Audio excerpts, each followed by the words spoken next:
আসসালামু আলাইকুম প্রিয় স্টুডেন্টস। আমাদের এই ক্লাসগুলো বিশেষত তুমি জানো খুবই অল্প সময়ে অনেকগুলো প্রশ্ন আমরা সলভ করে ফেলি, তাই ভূমিকা নাই। চলো আমরা প্রশ্নে যাই। চ্যাপ্টারটা আগে পড়ে থাকলে তো খুবই ভালো, না পড়লেও চেষ্টা করো, আইডিয়া করে অনেক কিছু উত্তর করে ফেলতে পারবা। চলো বুঝাই দিব আমি বলার আগে তুমি অ্যান্সার করে ফেলার চেষ্টা করবা, কেমন? আর এখানে আমরা বেসিকলি বোর্ডে আসা প্রশ্নগুলো রেখেছি কম বেশি। আজকের ক্লাসে আমরা প্রায় 85টার মতো কোশ্চেন সলভ করব। ওকে, গেট রেডি। প্রথম প্রশ্ন, সর্বপ্রথম জেনেটিক শব্দটা কে প্রচলন করেন? আচ্ছা, এটার উত্তর হবে হচ্ছে উইলিয়াম বেটসন। 1905 সালে উনি এই শব্দটা প্রথম প্রচলন করেন। ওকে, তাহলে সঠিক উত্তর পেয়ে গেলাম বেটসন।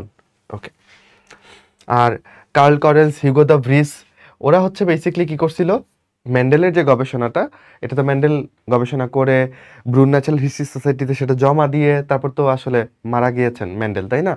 তার পরবর্তীতে 1900 সালের দিকে Carl Correns, Hugo de Vries এবং এরিক স্কেমেক, এই তিনজন বিজ্ঞানী আলাদা আলাদাভাবে একই টাইপের গবেষণা করেছিলেন মেন্ডেলের মতো। মেন্ডেলের ব্যাপারটা সত্যতা ওনারা পেয়েছিলেন, বুঝছো? আর জেনেটিক্সের জনক যদি বলে তখন উত্তর হবে মেন্ডেল। গ্রেগর জোহান মেন্ডেল কোন দেশে জন্মগ্রহণ করেন? উত্তর হচ্ছে অস্ট্রিয়া। ওকে, এবং সে ছিলেন গির্জার চার্চ বা ফাদার। বংশগতিবিদ্যা বা জেনেটিক্সের জনককে গ্রেগর জোহান মেন্ডেল। তাহলে এইটা দেখে কনফিউজড হয়েও না, ঠিক আছে? উত্তর হবে এইটা। ডান। আর যা Baptiste Pierre Antoine Monet Chevalier de Lamarck, ওই যে সবচেয়ে বড় নাম পৃথিবীর ইতিহাসে। তো জানি না পৃথিবীর ইতিহাসে সবচেয়ে বড় নাম কিনা, বাট অনেক বড় বায়োলজির মধ্যে। তো ল্যামার্ক হচ্ছে বায়োলজি শব্দের প্রবর্তক, শব্দটার প্রবর্তক। বায়োলজির জনক হচ্ছে এরিস্টটল। ওকে, আচ্ছা, আর বংশগতিবিদ্যার জনক হচ্ছে গ্রেগর জোহান মেন্ডেল। আর ডারউইন হচ্ছে আমাদের কি, উনি ন্যাচারাল সিলেকশন বা প্রাকৃতিক নির্বাচনের কথা বলেছেন ওনার থিওরিতে, বিবর্তনবাদের। একই কথা, গ্রেগর জোহান মেন্ডেল একটু তাও দেখে শুনে দাগাবা, নামের মধ্যে অনেক সময় মারপ্যাচ দিয়ে দেয়, বুঝছো? আচ্ছা, লিনিয়াস কি ছিল? দ্বিপদ নামকরণের জনক। ওকে, উইলিয়াম হার্ভে হচ্ছে আমাদের মানুষের দেহে রক্ত যে সংবহন হচ্ছে সেটা সম্পর্কে ধারণা দিয়েছিলেন। জীবের বাহ্যিক বৈশিষ্ট্যগুলোকে কি বলে? বলো, ফিনোটাইপ। একদম সহজ। নিচের কোন জিনোটাইপ হতে বেশি ধরনের গ্যামেট সৃষ্টি করা যাবে? গ্যামেট বেশি ধরনের বলতে কি, মানে বৈচিত্র্য সম্পন্ন গ্যামেট তৈরি করা যাবে। যেমন ধরো, আমি যদি কোনটা নেই, ধরো এটার কথা যদি চিন্তা করি, তাহলে এখান থেকে কয় রকমের গ্যামেট পসিবল? একটা গ্যামেটের মধ্যে যাবে হচ্ছে বড় হাতের এ, বড় হাতের আর। আরেকটা গ্যামেটে যাবে হচ্ছে ছোট হাতের এ, বড় হাতের আর। এছাড়া কি আর কোনো বিন্যাস সম্ভব? উত্তর হচ্ছে না, সম্ভব না। মানে তোমাকে বুঝতে হবে এইটা একটা ক্রোমোজোম জোড়ায় আছে, এটা একটা ক্রোমোজোম জোড়ায় আছে। গ্যামেট সৃষ্টির সময় জোড়াগুলো ভাঙবে। তুমি কখনোই এই বড় হাতের এ, ছোট হাতের এ দিয়ে একটা গ্যামেট বানাই ফেলবে, এটা সম্ভব না, তাই না? কারণ এখানে দুইটা ক্রোমোজোম আছে। যখন ওরা গ্যামেটের মধ্যে ঢুকবে, যে কোনো একটা ঢুকবে, একটা শুক্রাণুতে যে কোনো একটা ক্রোমোজোম ঢুকবে। মানুষের শুক্রাণুতে তুমি জানো 23টা ক্রোমোজোম থাকে, তাই না? তো তুমি যদি এভাবে চিন্তা করো যে 10 নম্বর ক্রোমোজোমের দুইটাই ঢুকাই দেই একটা শুক্রাণুতে, আর 11 নম্বর ক্রোমোজোম একটাও না থাকুক, এভাবে কি হবে? না, প্রত্যেক নাম্বার ক্রোমোজোম থেকে একটা একটা করে ঢুকবে। দ্যাটস ওয়াই জিনগুলো ওইভাবে ভাগ হয়ে ঢুকবে। তাহলে এখান থেকে তুমি মাত্র দুইটা গ্যামেট পাচ্ছ বা দুইটা বৈচিত্র্য গ্যামেট পাচ্ছ। ওকে, তাহলে যখন এই ধরনের প্রশ্ন আসবে তুমি কি খুঁজবা? দেখবা যে কত বেশি বৈচিত্র্য সম্পন্ন বর্ণ তুমি পাচ্ছ। মানে এ আর আর এর মধ্যে কয় রকমের মানে চারটা বর্ণ তুমি লিখতে পারো না, ক্যাপিটাল আর স্মল মিলায়? বলো, এরকম চারটা বর্ণ লিখতে পারো না? তো এই ক্ষেত্রেই তোমার সবচেয়ে বেশি বৈচিত্র্য সম্ভব। কিভাবে? এইটা ওকে নিয়ে একটা গ্যামেটে ঢুকবে, এইটা একটা হলো, আবার এর সাথে ও গ্যামেট করবে, তাই না? আবার এবার ছোট হাতের এর পালা, ছোট হাতের এ বড় হাতের আর এর সাথে একটা গ্যামেট তৈরি করতে পারে, তাই না? বলো, তাহলে এখানে 4 রকমের গ্যামেট পাচ্ছি, বৈচিত্র্য বেশি পাচ্ছি এখানে। বুঝতে পারছো ব্যাপারটা? তাহলে এই ধরনের প্রশ্ন আসলে আমরা খুঁজবো এই যে বড় হাতের এ, ছোট হাতের এ, বড় হাতের এ, ছোট হাতের আর, এই ফরমেশনটা আমরা খুঁজবো। খুঁজে দেখো, মানে সব হেটারোজাইগাস খুঁজবো, বুঝছো? যত বেশি হেটারোজাইগাস হবে তত বেশি গ্যামেট তৈরি করতে পারবে। তাহলে উত্তর হবে বি নাম্বার। বুঝছি সবাই? ডাইহাইব্রিড ক্রস মেন্ডেলের দ্বিতীয় সূত্র, তাই না? এবং সেটা সাধারণ অনুপাত কত? 9:3:3:1। মেন্ডেলের প্রথম সূত্রকে কি বলে বলো? প্রথম সূত্রকে বলে হচ্ছে পৃথকীকরণ সূত্র বা ল অফ সেগ্রিগেশন, এটা বলে, তাই না? বা মনোহাইব্রিড ক্রস ল বলে। আচ্ছা, আর স্বাধীনভাবে মিলনের সূত্র কোনটা? দ্বিতীয় সূত্রটা। ওকে, আচ্ছা। মেন্ডেলের দ্বিতীয় সূত্রের ক্ষেত্রে কত ধরনের জিনোটাইপ পাওয়া যায়? কঠিন প্রশ্ন মনে হয়, তাই না? আচ্ছা, দেখো এই প্রশ্নটা বুঝছো? দ্বিতীয় সূত্রের ক্ষেত্রে তো তুমি F2 জেনারেশনে গিয়ে তুমি কি 16টা প্রাণী পাইলা না, বা 16টা উদ্ভিদ পাইলা, তাই তো?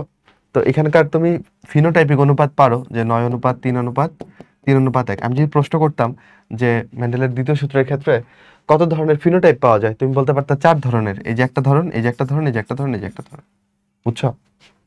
আর হচ্ছে জিনোটাইপ কয় রকম পাওয়া যায়, এটা কিভাবে তুমি বের করতে পারো, বেসিক্যালি তুমি দ্বিতীয় সূত্রের কথা চিন্তা করো। এখানে মটরশুটির ওই, আমরা যদি মটরশুটি দিয়ে ব্যাখ্যা করি, মটরশুটি লাল হওয়ার জন্য, সরি রাউন্ড হওয়ার জন্য ধরো এই জিনোটাইপ, তাই না? আর হলুদ হওয়ার জন্য হচ্ছে এটা, তাই না?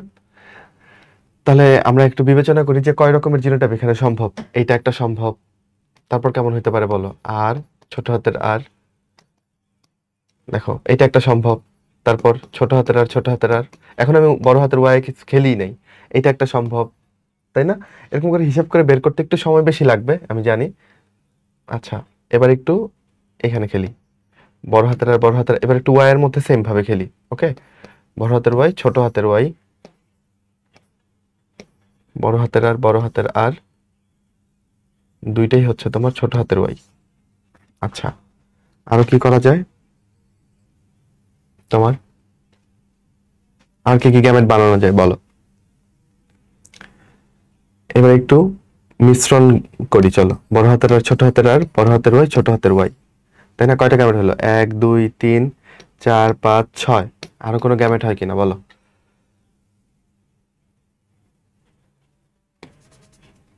আচ্ছা, এইভাবে করাও যথেষ্ট টাফ হয়ে যাচ্ছে, তাই না? অনেক বেশি সময় লেগে যাচ্ছে। আহ এটার ক্ষেত্রে আরেকটা ওয়েতে তুমি আগাইতে পারো। আমাদের সময় আমরা জিনোটাইপিক অনুপাত পড়ছিলাম আসলে, যে এটাকে মনে রাখতাম হচ্ছে 12 24 12 12 1। এটা হচ্ছে আসলে মেন্ডেলের দ্বিতীয় সূত্রের জিনোটাইপিক অনুপাত, বুঝছো? এখানে সবগুলো অনুপাত দিতে হবে আর কি, মানে 12 24 12 12 1। তো এবার তুমি যদি বিবেচনা করো যে কয়টা জিনোটাইপ পাওয়া যায়, 1টা 2টা 3টা 4টা 5টা 6টা 7টা 8টা 9টা, অনুপাতে এরকম 9টা জিনিসের মধ্যে অনুপাত হচ্ছে, জিনোটাইপ গুলোর অনুপাত হচ্ছে 9টা। আমি ভাবছিলাম এভাবে তোমাকে দেখাই ফেলবো, বাট জিনিসটা ইজি হচ্ছে না, বুঝছো? তো এইভাবে দেখতে গেলে অবজেক্টিভের জন্য এটা এফিশিয়েন্ট হচ্ছে না। তো এক হচ্ছে তুমি যদি একদম ক্রস করে দেখো, বাট ওটা তো অনেক সময় লেগে যাবে, তাই না? তো ইটস বেটার যে আমরা এটা একটু মেমোরাইজ করে ফেলি। হ্যাঁ, যে মেন্ডেলের দ্বিতীয় সূত্রের ক্ষেত্রে জিনোটাইপ পাওয়া যায় কয়টা? 9টা। আর যদি প্রথম সূত্র বলতাম, প্রথম সূত্রের জিনোটাইপিক অনুপাত তো তুমি শিখছো, রাইট? যেমন ধরো লম্বা খাটো হওয়ার জন্য যদি আমরা জিনোটাইপগুলো বিবেচনা করি, F2 জেনারেশনে গিয়ে তুমি লম্বা উদ্ভিদ পাবা একটা, রাইট? সংকর লম্বা পাবা 2টা, রাইট? আর খাটো পাবা একটা। তাহলে প্রথম সূত্রের জন্য জিনোটাইপিক অনুপাত এটা, তাই না? তাহলে কয়টা জিনোটাইপ পাওয়া যাচ্ছিল? 1 2 3। আর দ্বিতীয় সূত্রের জন্য জিনোটাইপ পাওয়া যাবে 9টা। এটা হচ্ছে দ্বিতীয় সূত্রের জিনোটাইপিক অনুপাত। ভাই কেন মনে রাখছিল? 12 24 12 12 1। এরপরে সবগুলোর মাঝখানে অনুপাত দিয়ে দেওয়া। এখন বইগুলোতে এটা নাই বোধহয়। হোয়াটএভার, প্রশ্নটা একটু শিখে নাও, ঠিক আছে? তারপর চলো, এই জিনোটাইপধারী জীব থেকে কয় ধরনের গ্যামেট তৈরি হতে পারে? চলো আমরা অনুসন্ধান করি। সোজা প্রশ্ন, গ্যামেট তৈরির সময় কি হবে? এই জোড়াগুলো আমাকে ভেঙে দিতে হবে। যেহেতু আমি এখানে হেটারোজাইগাস পাচ্ছি, আমি বুঝে গেছি যে এখানে 4টা গ্যামেট তৈরি করা যাবে। কি কি গ্যামেট আমি তাও তোমাকে বলি। এই প্রথম জোড়া থেকে বড় হাতের এ নিলাম, হ্যাঁ, দ্বিতীয় জোড়া থেকে বড় হাতের বি নিলাম, এটা একটা গ্যামেট হইতে পারে। বড় হাতের এ নিয়ে ছোট হাতের বি নিলাম, এটা একটা হইতে পারে। এবার বড় হাতের এর পালা শেষ, ছোট হাতের এ নিলাম, আবারও বড় হাতের বি, আবারও ছোট হাতের বি। এই 4 রকমের গ্যামেট এখান থেকে সম্ভব, তাই না? তো যদি এরকম হেটারোজাইগাস থাকে তাহলে 4টা গ্যামেট সম্ভব হয়। F1 জনু বলতে কি বুঝো? F1 এটা আসলে ফুল মিনিং হচ্ছে ফার্স্ট ফিলিয়াল জেনারেশন। ফিলা শব্দটা আসলে ল্যাটিন ওয়ার্ড, যেটা মানে হচ্ছে কি বলে এটাকে, মানে সন্তান, মানে পুত্র কন্যা, এরকম একটা ব্যাপার আছে ল্যাটিন শব্দের মধ্যে। তো ফিলা শব্দটা মানে হচ্ছে অফস্প্রিং বা ছেলে মেয়ে এরকম বুঝায়, বুঝছো? তো F1 জনু মানে ফার্স্ট ফিলিয়াল জেনারেশন, ল্যাটিন শব্দ থেকে আসছে। ওকে, প্রথম সূত্রের ব্যতিক্রম কোনটা? একদম সোজা, অলস দিয়ে মনে রাখছিলাম আমরা, তাই না? তাহলে অ দিয়ে ছিল অসম্পূর্ণ প্রকটতা, বাকি সবগুলোই দ্বিতীয় সূত্রের ব্যতিক্রম। প্রথম সূত্রের ব্যতিক্রম নয় কোনটা? অসম্পূর্ণ প্রকটতা, ঘাতক জিন মানে লিথাল জিন, সমপ্রকটতা সবই প্রথম সূত্রের, পরিপূরক জিন হচ্ছে দ্বিতীয় সূত্রের। একদম সোজা প্রশ্ন। অনুপাতগুলো এখন বারবার আসবে বুঝতে পারছি। তো অনুপাতগুলো তো আমরা শিখে ফেলছি, যে প্রথম সূত্রের ব্যতিক্রমের মধ্যে কি কি অনুপাত ছিল বলো? অসম্পূর্ণ প্রকটতা, আর হচ্ছে তোমার আহ সমপ্রকটতা দুইটার ক্ষেত্রেই অনুপাত 1:2:1, তাই না? আচ্ছা, লিথাল জিনের ক্ষেত্রে 2:1, যেহেতু একটা মরে যায় বাদ। দ্বিতীয় সূত্রের ক্ষেত্রে 3টা ব্যতিক্রম ছিল তোমার বইতে, এর মধ্যে 2টা ব্যতিক্রমে অনুপাত ছিল 9:7। পরিপূরক জিন এবং দ্বৈত প্রচ্ছন্ন এপিস্টেসিস দুইটাই 9:7। শুধুমাত্র একটা অনুপাতেই অনেক মানে একটা সংখ্যা অনেক বড়, সেটা হচ্ছে 13:3, রাইট? তো যখনই 13 দেখবা মানে এটা অনেক প্রকট প্রকট লাগবে, 13 থেকে একটু প্রকট মনে রাখো, তো এটা আসলে প্রকট এপিস্টেসিস। ওকে, এত বড় সংখ্যা, তো প্রকটটা যদি মানে এপিস্টেটিক জিনটা যদি প্রকট হয় তখনই এত বড় সংখ্যাটা আর কি আসবে, এত বড় বাধা দিয়ে সেই 13টা মুরগিকে সাদা বানাই দিতে পারবে। যাই হোক, তাহলে দ্বিতীয় সূত্রে ব্যতিক্রমের ক্ষেত্রে সবগুলা 9:7, শুধুমাত্র প্রকট এপিস্টেসিস হচ্ছে 13:3। ওকে, কি চাইছে আমাদের অসম্পূর্ণ প্রকটতার ক্ষেত্রে? দেখো এখানে কিন্তু জিনোটাইপিক অনুপাত চাইছে, whatever it is. Genotypic আর ফিনোটাইপিক অনুপাত একই হবে। মনে করে দেখো অসম্পূর্ণ প্রকটতা কোথায় দেখা যায়, এটা তোমার সন্ধ্যা মালতীতে দেখা যাচ্ছিল, তাই না?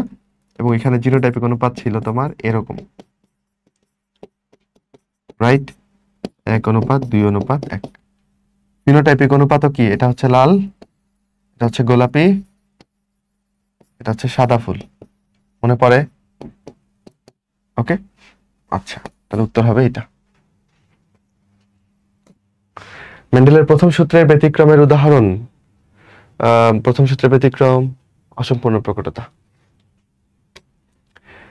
3:1 না হয় 1:2:1 হয় কোথায় বলো? লিথাল জিনের ক্ষেত্রে লিথা হয়েছে, আচ্ছা লিথাল জিনের ক্ষেত্রে কত হয়? 2:1 হয়, তাই না? পরিপূরক জিনের ক্ষেত্রে কত হয় বলো? কমপ্লিমেন্টারি বা পরিপূরক জিন দ্বিতীয় সূত্রের ব্যতিক্রম, তাহলে 9:7, তাই না? এপিস্টেসিস দুই রকমের হয়, একটা হচ্ছে প্রকট আর একটা কি বলো, দ্বৈত প্রচ্ছন্ন এপিস্টেসিস, তাই না? যেটাকে তুমি ইংরেজিতে বলতে পারো ডুপ্লিকেট রিসেসিভ। ওকে, প্রকটের ক্ষেত্রে তো সংখ্যাটা বেশি প্রকট হয়ে যায়, বড় হয়ে যায়, আর এটার ক্ষেত্রে 9:7 হবে। সমপ্রকটতার ক্ষেত্রে এই অনুপাতটা পাবা তুমি, তাহলে উত্তর কি হবে? সমপ্রকটতা।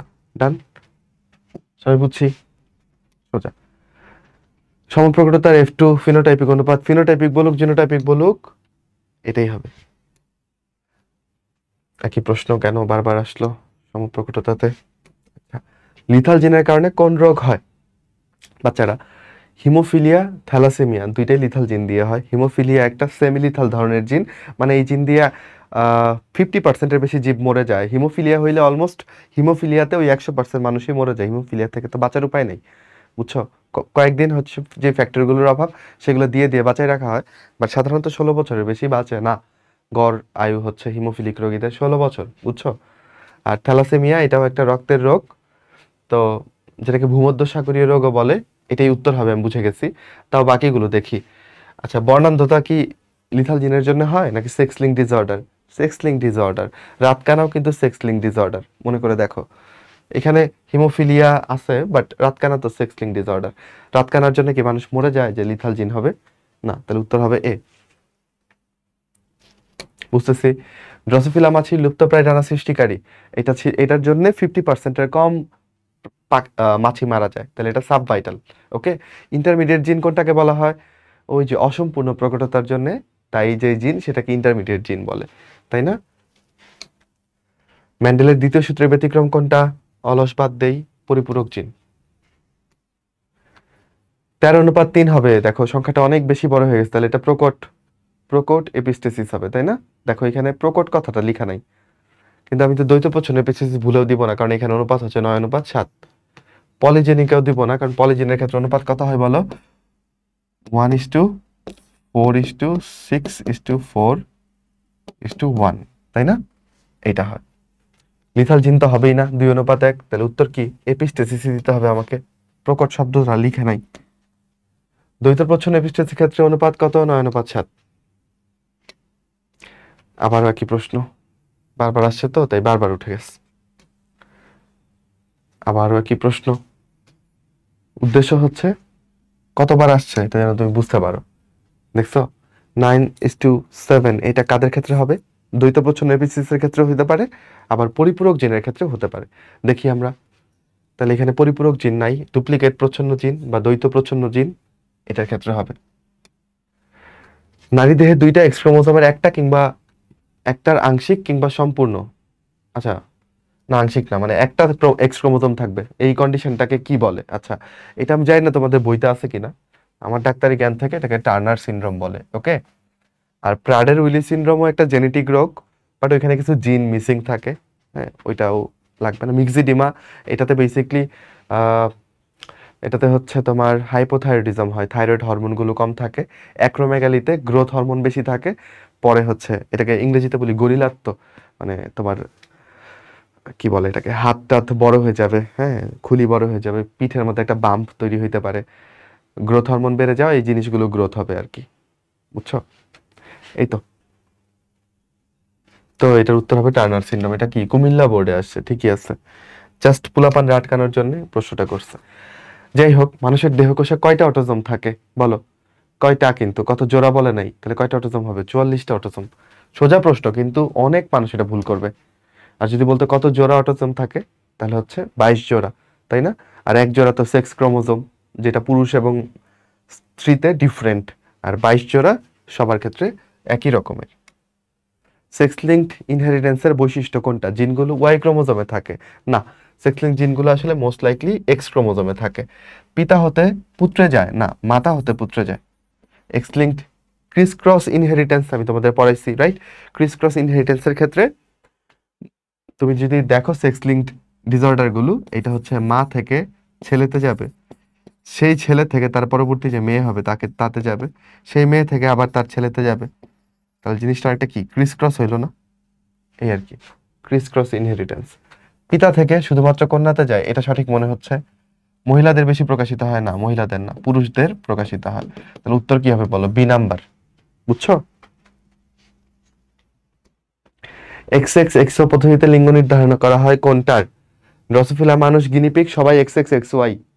ঘাসফড়িং এর ক্ষেত্রে এক্স এক্স এক্সো, মানে পুরুষ ঘাসফড়িং এ স্ত্রী ঘাসফড়িং এর থেকে একটা ক্রোমোজোম কম থাকে।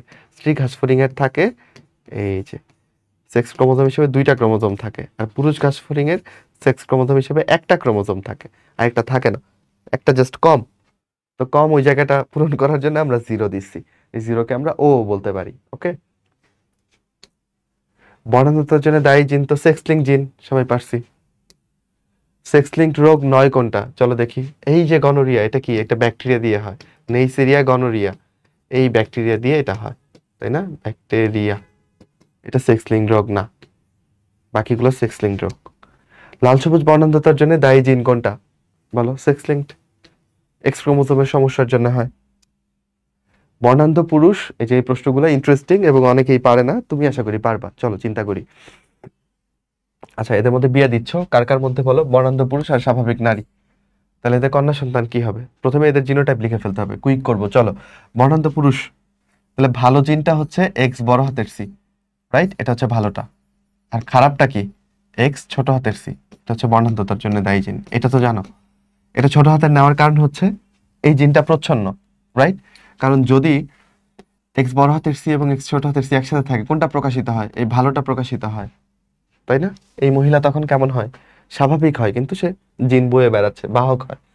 যাই হোক, বর্ণাঢ্য পুরুষের জিনোটাইপ আমরা লিখে ফেলি, এক্স ছোট হাতের সি এবং ওয়াই, রাইট? স্বাভাবিক নারী, তাহলে এক্স বড় হাতের সি, এক্স বড় হাতের সি। ওকে। এবার ওর কাছ থেকে তুমি কি গ্যামেট পাবা বলো? 2 রকম গ্যামেট পেতে পারো, এটা একটা, এটা একটা। এখান থেকে গ্যামেট হবে একই রকমের, এক্স বড় হাতের সি। তাহলে 2টা লেখার দরকার নাই, যেহেতু একই টাইপের গ্যামেট পাবা, আমি তো ওই একটা টাইপ লিখলেই হয়েছে। ওকে। তো কন্যা সন্তানদের এইটা যদি এইটাকে, এই শুক্রাণুটা যদি এই ডিম্বাণুকে নিষিক্ত করে, তখনই তার কন্যা সন্তান হবে, তাই না? এবং কন্যা সন্তানের ক্ষেত্রে তার জিনোটাইপটা হবে এক্স বড় হাতের সি, এক্স ছোট হাতের সি, যে বাবার কাছ থেকে এক্স ছোট হাতের সি পাইছে। তাহলে কন্যা কি হবে বলো? কন্যাদের কি বলছে? স্বাভাবিক দৃষ্টির কন্যা সন্তানদের সম্ভাব্য হার কত? তাহলে সে কেমন হবে? সে স্বাভাবিক দৃষ্টি হবে, সে বাহক হবে, কিন্তু সে স্বাভাবিক দৃষ্টি হবে। তাহলে সবগুলো কন্যাই বাহক হবে, সবগুলো কন্যাই স্বাভাবিক দৃষ্টি হবে। তাহলে এখানকার উত্তর কত বলো? উত্তর হবে 100%। 100% কন্যাই স্বাভাবিক দৃষ্টি সম্পন্ন হবে। বুঝছো? কিন্তু তারা বাহক, বাহক হলেও তো তারা স্বাভাবিক। আচ্ছা, একাদশ শ্রেণীর ছাত্রী মিনি স্বাভাবিক দেখে, তার ভাই বর্ণান্ধ। ওকে, ফাইন। মিনির পিতামাতার জিনোটাইপ এই, ওর ভাই বর্ণান্ধ। তাহলে আসলে কার কাছ থেকে আসছে? মিনির মায়ের কাছ থেকে আসছে। রাইট? তাহলে এখানে বর্ণান্ধর জন্য সি না দিয়ে আমরা বি দিয়ে প্রকাশ করছি। তাহলে ওর মাকে দেখি চলো, এই যে এক্স এক্স গুলো হচ্ছে ওর মা, এখানে ওর মা ভালো, তাই না? ওর ভাইয়ের জিনোটাইপটা কেমন হবে বলো? ওর ভাই যে বর্ণান্ধ, জিনোটাইপ হবে এক্স ছোট হাতের বি ওয়াই। তো ওয়াই তো বাবার কাছ থেকে আসছে, বাবার কোনো সমস্যা নেই। এক্স বি কার কাছ থেকে আসছে? মায়ের কাছ থেকে আসছে। তাহলে আমাকে খুঁজতে হবে মায়ের জিনোটাইপে এক্স বি আছে নাকি। তাহলে কোথায় আছে বলো? আচ্ছা, এইখানে আছে, এখানে আছে, এখানে আছে, রাইট? এটাই আছে, এটা আছে, এটা আছে। এবার দেখো এটাতে সমস্যা কি? এটাতে দেখো ওর বাবাও হচ্ছে বর্ণান্ধ। তো এটা থাকলে কিন্তু আমাদের মিনিও বর্ণান্ধ হইতো, রাইট? মিনির জিনোটাইপও তখন বর্ণান্ধ হয়ে যেত। তো বাবা তো বর্ণান্ধ না, বাবা বর্ণান্ধ না বলেই মিনি ভালো হয়েছে, স্বাভাবিক হয়েছে। তাহলে এটাও বাদ যাচ্ছে, আমরা অপশন বাদ দিচ্ছি। তাহলে উত্তর লুকায় আছে কোথায় বলো? সি নাম্বারে অথবা বি নাম্বার। ওকে, তাহলে সঠিক উত্তর কি? সঠিক উত্তর হচ্ছে, ওকে, এখন মিনি যে স্বাভাবিক বর্ণ, মিনি তো বাহকও হইতে পারে, মিনি এমনিতে বাহক ছাড়া স্বাভাবিক দৃষ্টি সম্পন্ন হইতে পারে। বেসিকলি বি এবং সি দুইটা উত্তরই গ্রহণযোগ্য, বুঝছো? দুইটা উত্তরই হইতে পারে, কোনো সমস্যা নাই। তো আমি তো দেখতে পাচ্ছি না। তাহলে ওই যে মা ধরো এখানে কি বাহক অবস্থায় আছে, মায়ের কাছ থেকে এটা আসছে, বাবার কাছ থেকে এটা আসছে, এসে তার ভাই হয়েছে এক্স বি ওয়াই, এটাও হইতে পারে। অথবা মা পুরোপুরি বর্ণান্ধ, মায়ের কাছ থেকে এটা আসছে, বাবার কাছ থেকে এটা আসছে, তখন তার এই জিনোটাইপ হয়েছে এক্স বি ওয়াই, এটাও হইতে পারে। সেই ক্ষেত্রে এটা যদি হয় তাহলে মিনি এখানে স্বাভাবিক থাকলেও সে বাহক, আর এটা যদি হয় তাহলে মিনি আসলে স্বাভাবিক এবং সে বাহক নয়, তখন মিনির জিনোটাইপ হবে হচ্ছে এক্স বড় হাতের বি এক্স বড় হাতের বি, এটা হবে আর কি। তো এখানে যে আসলে কোনটা উত্তর নেবে জানি না, তবে তুমি এইটাই দিয়ে দাও। মিনিকে যেহেতু বাহক বলে নাই, আলাদা করে স্বাভাবিক বলছে, তো এই ক্ষেত্রে মিনি একদম পিওরলি স্বাভাবিক থাকে, বাহক হয় না। তাহলে সি নাম্বারটাই দিয়ে দাও। ওকে, বুঝতে পারছো কিভাবে হিসাব করলাম? অঙ্কের মতো অনেকটা। যারা বুঝো নাই এই প্রশ্ন বুঝো, অনেকগুলো অপশন আছে, মানে অনেকগুলো বুঝার সুযোগ আছে। একটা না বুঝলে আরেকটা বুঝতে পারলে দেখবে সবগুলো বুঝে যাচ্ছ। সবকিছু সলভ করার নিয়ম একই রকমের। কোন ধরনের মিলনে সকল পুত্র সন্তান বর্ণান্ধ হবে? পুত্রগুলো বর্ণান্ধ হইতে গেলে মাকে অবশ্যই বাহক হইতে হবে অথবা বর্ণান্ধ হইতে হবে, তাই না? কারণ পুত্র যদি বর্ণান্ধ হতে চায়, তার জিন কি হবে? জিনোটাইপ হবে এক্স ছোট হাতের সি ওয়াই। তো ওয়াই আসবে বাবার কাছ থেকে, এটা আসবে মায়ের কাছ থেকে। তাহলে মাকে অবশ্যই বাহক অথবা বর্ণান্ধ হইতে হবে, তাই না? তাহলে দেখো, মা বাহক বর্ণান্ধ এখানে লিখছে। আচ্ছা, মা স্বাভাবিক তো আগেই বাদ, এটা বাদ। ওকে, আচ্ছা,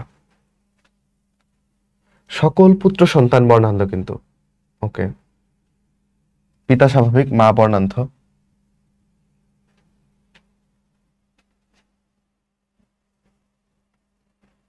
খেয়াল করো, পিতা স্বাভাবিক এক্স বড় হাতের সি ওয়াই, আর মা যদি বর্ণান্ধ হয় এক্স ছোট হাতের সি এক্স ছোট হাতের সি। ওকে, এখান থেকে তুমি এক টাইপেরই গ্যামেট পাবা, এখান থেকে তুমি দুই টাইপের গ্যামেট পাবা। পুত্র সন্তান হইতে গেলে অবশ্যই ওয়াই ক্রোমোজোমওয়ালা শুক্রাণুটাই এখানে নিষিক্ত করতে হবে, এবং তখন সকল পুত্রই কি হচ্ছে বলো? বর্ণান্ধ হচ্ছে, তাই না? তাহলে সকল পুত্র বর্ণান্ধ হইতে গেলে মাকে হইতে হবে মাকে কি হইতে হবে বলো? বর্ণান্ধ হতে হবে। আর মা যদি বাহক হয় তাহলে কি সমস্যা? তাহলে তো মায়ের একটা ভালো জিনও থাকবে, রাইট? তো এই ভালো জিনটা যদি এই ওয়াই জিনের সাথে মিলে, তখন তো ভালো ছেলে তৈরি হবে। ভালো ছেলে বলতে স্বাভাবিক ছেলে তৈরি হবে। সেই ক্ষেত্রে 50% ছেলে বর্ণান্ধ হবে, সকল ছেলে বর্ণান্ধ হবে না, মা যদি বাহক হয়। আর মা যদি একদম বর্ণান্ধ হয় তখন সমস্ত পুত্র সন্তানই বর্ণান্ধ হবে।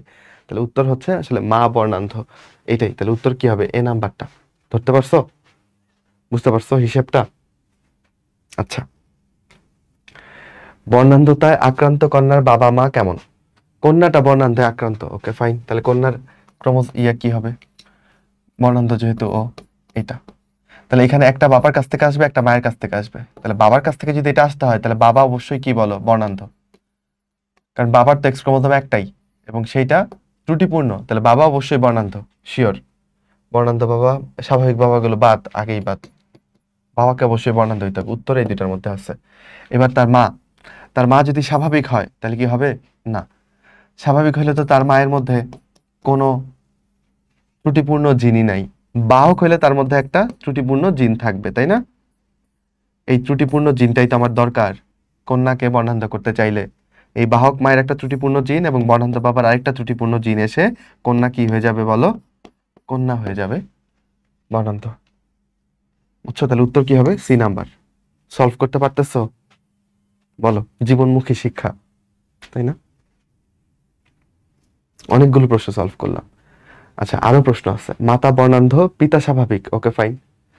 তাহলে মাতা বর্ণান্ধ, এক্স ছোট হাতের সি, এক্স ছোট হাতের সি। পিতা স্বাভাবিক, এক্স বড় হাতের সি, ওয়াই। পুত্রগণ শতকরা কত শতাংশ বর্ণান্ধ হবে? তাহলে এখান থেকে এক টাইপের গ্যামেট পাবা, এক্স ছোট হাতের সি। এখান থেকে দুই টাইপের গ্যামেট। তো পুত্র হইতে গেলে ওয়াই শুক্রাণুকে, এই ডিম্বাণুকে নিষিক্ত করতে হবে। তাহলে পুত্রগণের কত শতাংশ বর্ণান্ধ হবে? দেখো, সবাই বর্ণান্ধ হবে। মাতা যদি বর্ণান্ধ হয় তাহলে পুত্রের সবাই কি হয়? বর্ণান্ধ হয়। বুঝছো? আর মাতা যদি বাহক হয় তাহলে 50% পুত্র সন্তান বর্ণান্ধ হয়। পিতা স্বাভাবিক, মাতা বর্ণান্ধ হলে ছেলেগুলো কি হবে? মাত্রই যে বললাম। এটার উত্তর কি হবে বলো? 100% বর্ণান্ধ, যেটা অপশনে নাই। এটা অপশনটা বোধহয় কোথাও একটা ভুল হয়েছে। তাহলে এখানে 100% বর্ণান্ধ হবে। মা যদি বর্ণান্ধ হয়, আচ্ছা যাই হোক, তাহলে বাবা ছেলেগুলা, মা বর্ণান্ধ হলে ছেলেগুলো 100% বর্ণান্ধ হবে। মা বাহক হলে ছেলেগুলো 50% বর্ণান্ধ হবে। এই নীলা বর্ণান্ধ, ওকে, তার বাবা মায়ের জিনোটাইপ কি? তাহলে মেয়েটা যদি বর্ণান্ধ হতে চায়, বাবাকে অবশ্যই বর্ণান্ধ হইতে হবে, রাইট? তাহলে নীলারটা এটা কোত্থেকে আসছে বলো? এই বাবার এই, এটা তো ভালো, এটা থেকে হবে না, এটা বাদ। হ্যাঁ, বাবার এটা থেকে আসতে পারে, মায়ের এটা থেকে আসতে পারে, এই দুইটা মিলায় নীলার জিনোটাইপ হইতে পারে। এটাকে আমরা পেন্ডিং এ রাখলাম। হ্যাঁ, এগুলো তো বাদ, এগুলো তো ভালো, বাবা ওর সুস্থ, তখন তো হবে না। ওর বাবাকে অবশ্যই বর্ণান্ধ হইতে হবে, তাই না? উত্তর হবে সি নাম্বারটা। কোন রোগটিকে রাজকীয় রোগ বলে? মনে করে দেখো, অ্যালিস এবং বিয়াট্রিস যারা মহারানী ভিক্টোরিয়ার কন্যা, ওরা ছিল হিমোফিলিয়ার বাহক। তো ওরা যে হিমোফিলিয়ার বাহক, এটা আমরা কেমনে জানলাম? ওদের যে ছেলে সন্তানগুলো হচ্ছিল, বুঝছো, তাদের 50% হিমোফিলিক হচ্ছিল। তো হিমোফিলিক হওয়ায় ছেলেগুলো হিমোফিলিক হচ্ছে। তাহলে সমস্যাটা কার? মায়ের সমস্যা। মার হচ্ছে ওই মহারানী ভিক্টোরিয়ার কন্যা, ওরাই হচ্ছে ওই ছেলেগুলোর মা, অ্যালিস এবং বিয়াট্রিস। তো এই জন্য হিমোফিলিয়াকে আমরা রাজকীয় রোগ বলি। হিমোফিলিয়ায় আক্রান্ত মহিলার সম্ভাব্য পিতামাতাকে? আচ্ছা, তাহলে হিমোফিলিয়া হয়েছে তার, বুঝছো, সে আক্রান্ত। তাহলে এক্স ছোট হাতের এইচ, এরকম তার জিনোটাইপ, তাই না? তাহলে তার বাবাকে অবশ্যই হিমোফিলিক হইতে হবে, কারণ একটা জিন থেকে আসছে, বাবার কাছ থেকে আসছে। আর এটা যদি বাবাতে থাকে তাহলে বাবা অবশ্যই কি বলো? Haemophilic, right? বাবা হিমোফিলিক। দেখি তো হিমোফিলিক বাবা কই কই আছে? এখানে আছে আর এখানে আছে, এই দুইটার মধ্যে তাহলে উত্তর লুকিয়ে। এখন সুস্থ মায়ের তো সবগুলো জিন ভালো, রাইট? তাহলে এখান থেকে তো ওই যে একটা তো খারাপ জিন মায়ের কাছ থেকে আসছে, তো সুস্থ মা তো এই জিন দিতে পারবে না। তাহলে অবশ্যই বাহক মায়ের কাছে এই জিনটা আছে। বাহক মায়ের জিনোটাইপ কেমন? এরকম, তাই না? উত্তর কি হবে? এ নাম্বারটা। একই টাইপের প্রশ্ন, বর্ণান্ধতা বলুক আর তোমাকে হিমোফিলিয়া বলুক, কাহিনী কিন্তু একই রকমের। একটা সলভ করতে পারলে সবগুলাই করতে পারবা। ওকে, নিচের কোন রোগের কারণে হাই স্কুলের একজন ছাত্র চলৎ শক্তিহীন হয়ে যেতে পারে? মানে চলতে ফিরতে পারবে না। মাসকুলার ডিস্ট্রফির জন্য এরকম হতে পারে। তখন মাসেলগুলো সুগঠিত থাকে না, তাই শক্তি পাবে না, হাঁটতে চলতে পারবে না। ওকে, আচ্ছা, হিমোফিলিয়ার জন্য না, হিমোফিলিয়ার জন্য চলতে ফিরতে পারবে। মায়োপিয়া কি? রসদৃষ্টি, এটার জন্য সে ব্ল্যাকবোর্ড বা হোয়াইট বোর্ড দেখতে পাবে না দূর থেকে, এটা হইতে পারে। ওকে, মানুষের কোন ব্লাড গ্রুপটি সার্বজনীন? সবাই পারো। সার্বজনীন কি? গ্রহিতা, গ্রহণ করতে পারবে সবারটা, এবি। আর দাতা বললে ও। বি ব্লাড গ্রুপ, মানুষ কোন গ্রুপের রক্ত গ্রহণ করতে পারে? নিজের ব্লাড গ্রুপ তো গ্রহণ করতে পারবেই, বিয়েরটা পারবে, তাই না? আর সার্বজনীন দাতারটা গ্রহণ করতে পারবে ও। তাহলে উত্তর হবে বি আর ও। পাচ্ছি। তারপর অ্যান্টিবডিবিহীন রক্ত গ্রুপ কোনটা? তুমি বলো, যার দুইটা অ্যান্টিজেনই আছে তার ক্ষেত্রে কি কোনো রকম অ্যান্টিবডি থাকবে? থাকবে না। তাহলে এ বির ক্ষেত্রে দুইটা অ্যান্টিজেনই আছে, ওর ক্ষেত্রে কোনো অ্যান্টিবডি নাই। ওকে, কোন রক্ত গ্রুপ বহনকারী ব্যক্তিকে সার্বজনীন দাতা বলা হয়? তো সার্বজনীন দাতা বলা হয় ও ব্লাড গ্রুপকে। Easy, simple. যদি আরো অ্যাকুরেট করে বলতে হয় তাহলে উত্তর হচ্ছে ও নেগেটিভ। ও নেগেটিভকে আমরা বলি সার্বজনীন দাতা, তাই না? কারণ নেগেটিভ হচ্ছে সবাইকে ব্লাড দিতে পারে, নেগেটিভ কিন্তু পজিটিভের ব্লাড নিতে পারে না, বুঝছো? কিন্তু নেগেটিভ সবাইকে দিতে পারে, এই জন্য সার্বজনীন দাতা। আর যদি সার্বজনীন গ্রহীতা বলতে হয় তাহলে এবি পজিটিভ, বুঝছো? কারণ পজিটিভ নেগেটিভের কাছ থেকে নিতে পারে, তাই সে গ্রহীতা হইতে পারে। ওকে, অ্যান্টিবডিবিহীন রক্তের গ্রুপ আবারও আসছে, এটা এবি। কোন গ্রুপের রক্তে এ এবং বি উভয় অ্যান্টিবডি থাকবে, যার কোনো অ্যান্টিজেন নাই, থেকে ও। এবি রক্তের গ্রুপের ক্ষেত্রে কোনটা প্রযোজ্য বলো? এবি। তাহলে ও গ্রুপের রক্ত সে নিতে পারে, এটা তো সত্য, ও তো সার্বজনীন দাতা, ওটা নিতে পারে। এ গ্রুপকে রক্ত দান করতে পারে না, এ গ্রুপ শুধু রক্ত নিতে পারবে কার? এ এবং ও, এই দুইটা রক্ত নিতে পারবে, এবির কাছ থেকে নিতে পারবে না। অ্যান্টিবডি এ আর বি দুইটাই নাকি বিদ্যমান, কি ভয়ঙ্কর কথা! এবির ক্ষেত্রে তো কোনো অ্যান্টিবডি নাই, তাই না? তাহলে এটাও ভুল। লোহিত রক্ত কণিকায় অ্যান্টিজেন বি বিদ্যমান, এটা আংশিকভাবে সত্য। অ্যান্টিজেন বিও আছে, অ্যান্টিজেন এও আছে, দুইটাই আছে, তাই না? তো এখানে আসলে কুমিল্লা বোর্ডের প্রশ্ন, এখানে এ দিবা নাকি ডি দিবা? যেহেতু এটা মিন করতেছে আসলে বি ব্লাড গ্রুপের কথা, যে অ্যান্টিজেন বি থাকলে বি ব্লাড গ্রুপ, এটা মিন করতেছে, তাই এটা ইগনোর করে আমরা এ নাম্বারকেই প্রশ্নের উত্তর হিসেবে দিতে পারি। ওকে, এরকম মাঝে মধ্যে বুদ্ধি করে উত্তর দিতে হবে। এ ব্লাড গ্রুপের মানুষ কোন গ্রুপকে রক্ত গ্রহণ, আচ্ছা কার রক্ত গ্রহণ করতে পারবে? এ এবং সার্বজনীন দাতার, নিজের ব্লাড গ্রুপ এবং সার্বজনীন দাতার। এ বি, এ বি এবং ও রক্তের গ্রুপধারী সন্তানদের পিতামাতা রক্তের গ্রুপ কোনটা? আচ্ছা আচ্ছা, দারুণ প্রশ্ন।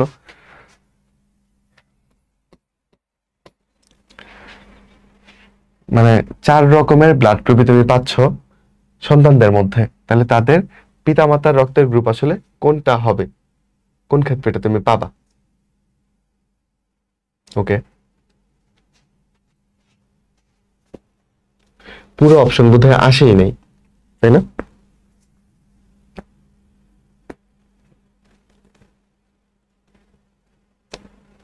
আচ্ছা, এটার ক্ষেত্রে ব্যাপারটা কি বলতো? অপশনগুলো আসলে আমাদের সলভ করতে ইজি হইতো আসলে, তাই না? যেমন ধরো আমি যদি চিন্তা করি এ বি এবং ও ব্লাড গ্রুপ, ঠিক আছে, তাহলে তাদের জিনোটাইপ কিরকম?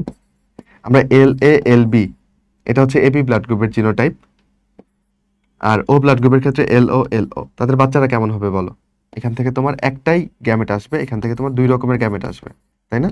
তাহলে এখানে শুধু তুমি কোন ব্লাড গ্রুপ পাচ্ছ? এল এ এল ও, মানে এটা আলটিমেটলি এ ব্লাড গ্রুপ, এবং এটা হচ্ছে বি ব্লাড গ্রুপ। এল দিয়ে হচ্ছে ল্যান্সটেনার বোঝায়। তাহলে এদের মধ্যে বিয়ে হইলে তুমি বাচ্চাগুলোকে কি পাবা? এ বি আর ও এর মধ্যে বিয়ে হইলে বাচ্চাগুলোকে পাবা হচ্ছে হয় এ নয়তো বি। ওকে, এখানে প্রশ্ন বা কিছু একটা ভুল আসছে, মানে 4 রকমের ব্লাড গ্রুপই হতে পারে। আচ্ছা দেখি তাও।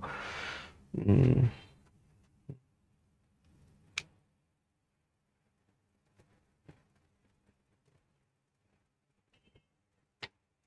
আচ্ছা, যদি এমন হয় যে এ বি এবং এ ব্লাড গ্রুপের মধ্যে ধরো বিয়ে হইলো, ঠিক আছে? আচ্ছা খেয়াল করো, একটা ক্রসেই কি 4টা ব্লাড গ্রুপ পসিবল? না, পসিবল না, আসলে কোনোভাবেই পসিবল না। প্রশ্নটাতে কোনো একটা ভুল আছে, এটা পসিবল না, কারণ তুমি এখানে অনুপাতই তুমি পাচ্ছ, ধরো কি, ধরো ওই যে 1:2:1 এরকম পাচ্ছ, তাই না? একটা ক্রস থেকে তো তুমি 3 রকমের ফিনোটাইপ পাবা, 4 রকমের ফিনোটাইপ পাওয়া তো পসিবল না। এখানে বলছে 4 রকম রক্ত গ্রুপধারী সন্তানদের পিতামাতার রক্তের গ্রুপ কোনটা। প্রশ্নটাই ত্রুটিপূর্ণ, বুঝছো? প্রশ্নটাই ত্রুটিপূর্ণ। ওকে, আমরা এই ধরনের প্রশ্ন আমার সামনে সলভ করব, এটাকে ইগনোর করে গেলাম। আহ, এমন না যে টপিকটা ইগনোর করে গেলাম, এরকম আরো টপিকের প্রশ্ন আছে। বাবা মায়ের রক্তের গ্রুপ কোনটা হলে তাদের সন্তানদের রক্তের গ্রুপের সাথে কোনোভাবেই মিলবে না। ওকে, এই মাত্রই বোধহয় আমরা এটা সলভ করলাম, খেয়াল করে দেখো। আমরা যে এই যে A B R O blood group দিয়ে সলভ করলাম, তাহলে বাবার রক্তের, বাবা মায়ের যে কোনো একজনের এ বি, একজনের হচ্ছে ও, তাদের মধ্যে বিয়ে হলে তাদের বাচ্চা কাচ্চাগুলো হবে 50% A blood group, 50% B blood group.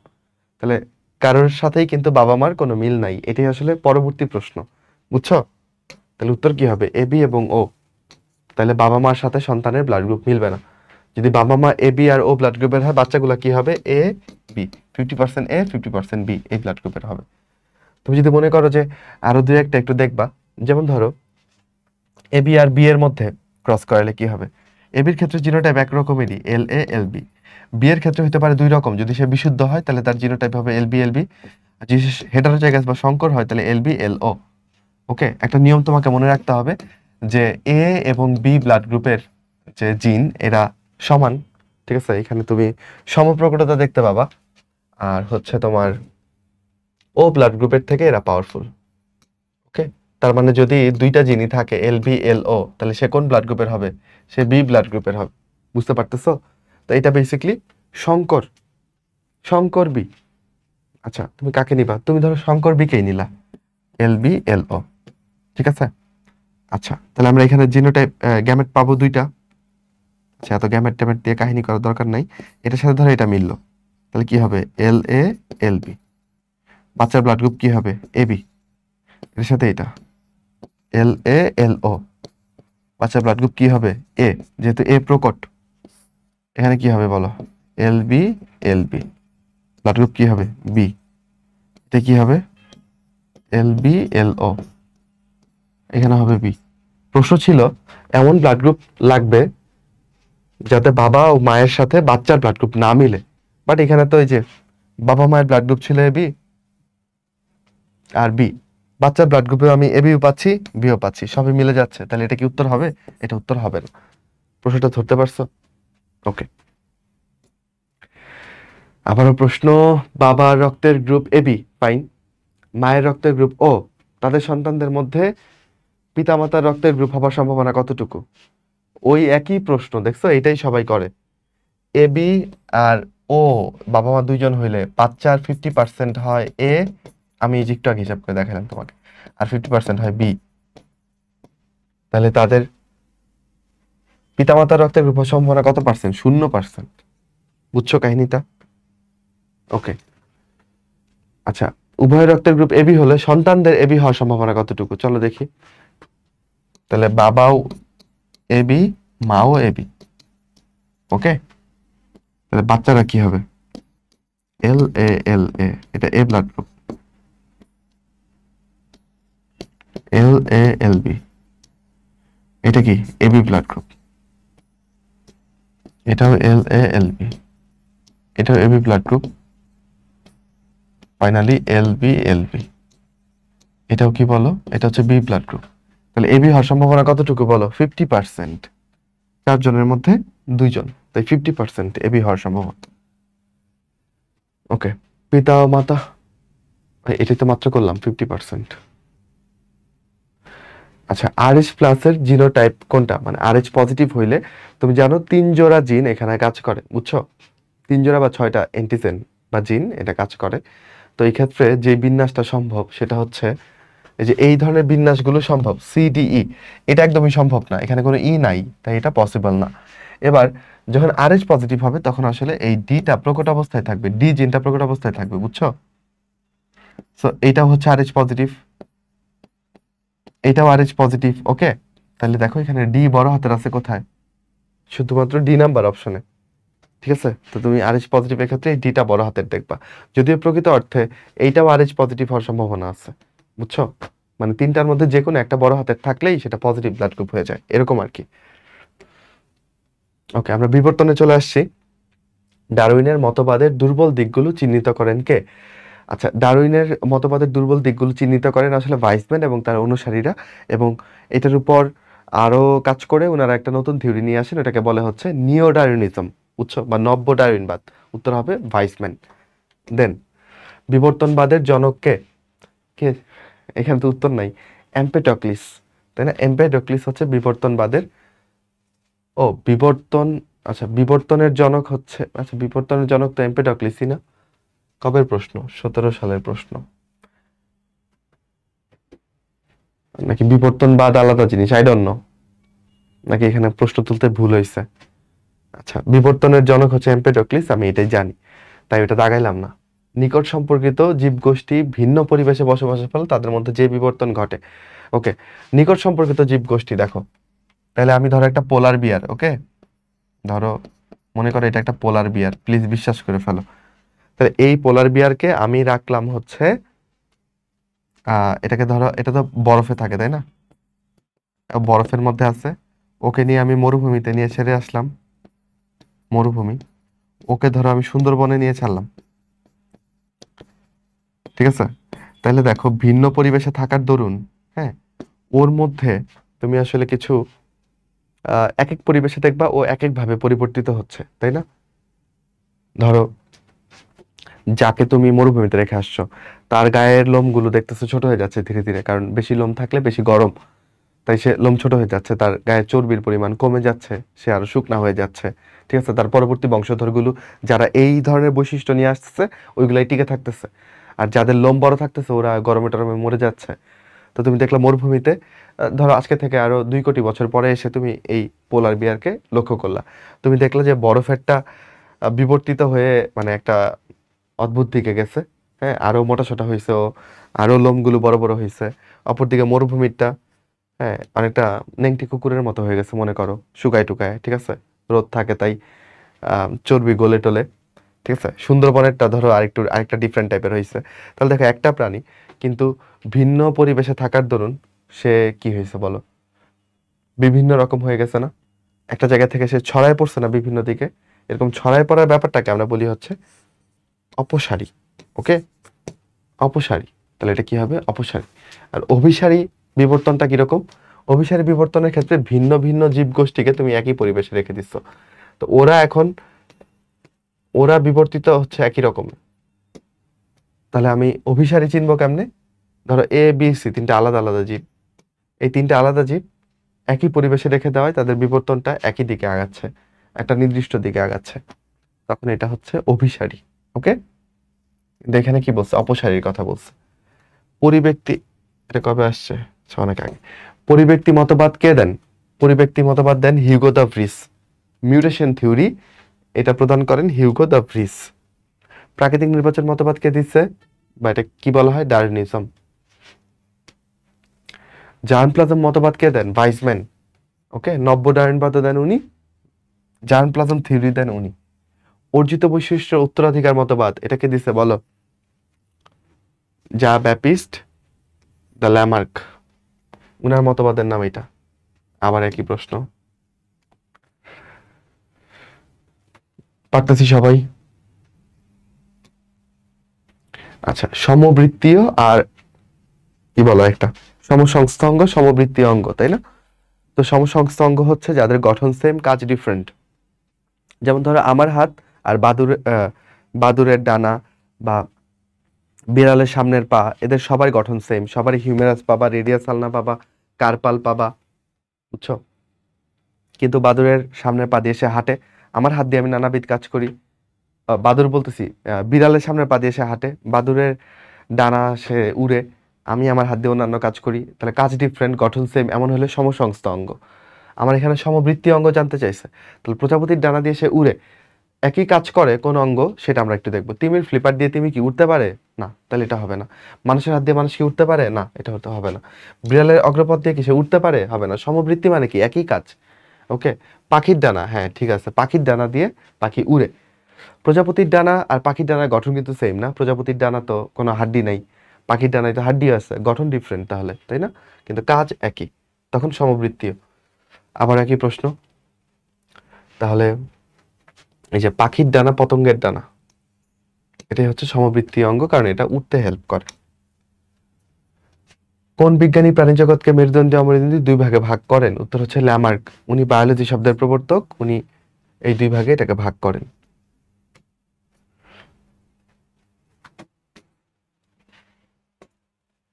ল্যামার্কের 4টা মতবাদ আছে, বুঝছো, বা 4টা নীতি আছে। কি কি? প্রথম সূত্রটা হচ্ছে বৃদ্ধি, দ্বিতীয় সূত্রটা হচ্ছে আহ কি বলো, পরিবেশের প্রভাব, জীবের সক্রিয় প্রচেষ্টা এবং আঙ্গিক পরিবর্তন, তৃতীয়টা হচ্ছে ব্যবহার অপব্যবহার, 4 নম্বরটা হচ্ছে অর্জিত বৈশিষ্ট্যের উত্তরাধিকার। এই 4টা নীতি বা 4টা সূত্র ওরা আছে, একটু শিখে ফেলবা। এটাও একই কথা। তাহলে ল্যামার্কবাদের মূল বিষয়বস্তু কি বলো? অর্জিত সকল বৈশিষ্ট্যই বংশানুসরণযোগ্য, এটাই মনে হচ্ছে। আচ্ছা, এ নাম্বার কি বলছে? স্বতঃস্ফূর্তভাবে জীবদেহে, না স্বতঃস্ফূর্তভাবে না, সক্রিয় প্রচেষ্টার মাধ্যমে জীবদেহে পরিবর্তন সূচিত হয়, এটা ল্যামার্ক বলছে।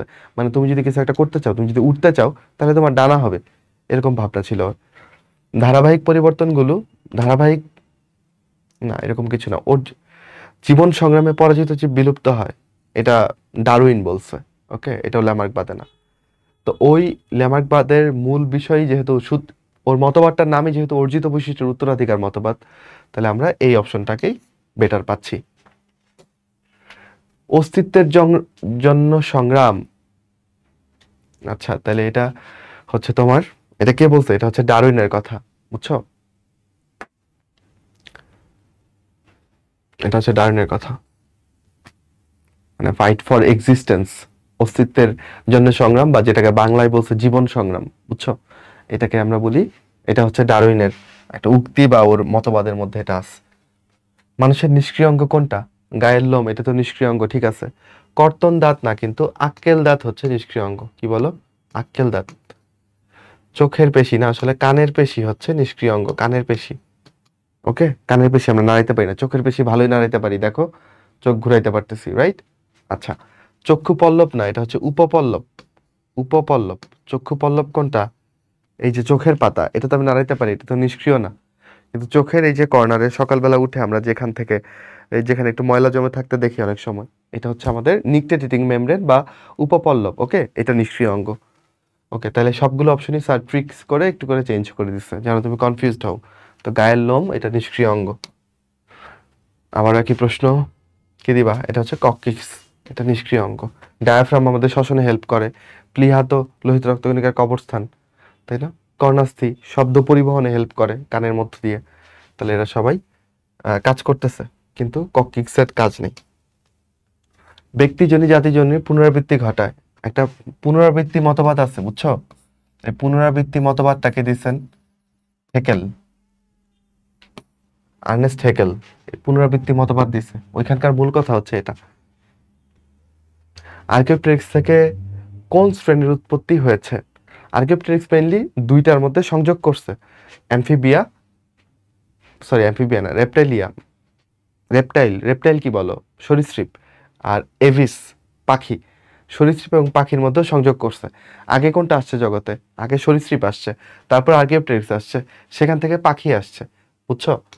তাহলে আর্কিওপ্টেরিক্স থেকে কোন শ্রেণীর উৎপত্তি হয়েছে? এভিস। আর যদি বলতো যে আর্কিওপ্টেরিক্স কোত্থেকে সৃষ্টি হয়েছে, তাহলে হচ্ছে রেপ্টাইলিয়া। তো রেপ্টাইলিয়া থেকে আর্কিওপ্টেরিক্স, আর্কিওপ্টেরিক্স থেকে এভিস। এই হচ্ছে আমাদের সিকোয়েন্স।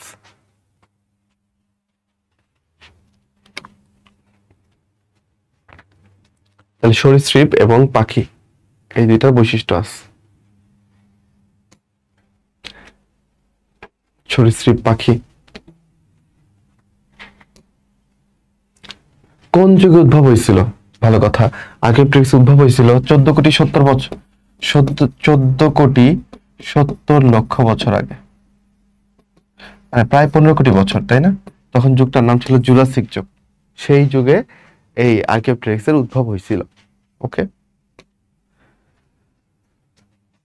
কোনটি সংযোগকারী যোগসূত্র রক্ষাকারী প্রাণী?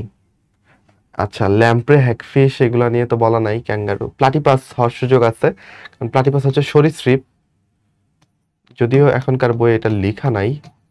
প্লাটিপাস হচ্ছে সরীসৃপ এবং স্তন্যপায়ী, স্তন্যপায়ীর মধ্যে সংযোগ করে। ওর মধ্যে কিছু সরীসৃপের বৈশিষ্ট্য আছে, কিছু স্তন্যপায়ীর বৈশিষ্ট্য আছে, বুঝছো? জীবন্ত জীবাশ্ম কোনটা? ল্যাটিমারিয়া, এটা হচ্ছে জীবন্ত জীবাশ্ম। ওকে, সরীসৃপের যুগ কোনটাকে বলা হয়? মেসোজোইক। আর্কিওজোইকে কোনো জীবাশ্ম নাই, 400 কোটি বছর আগে।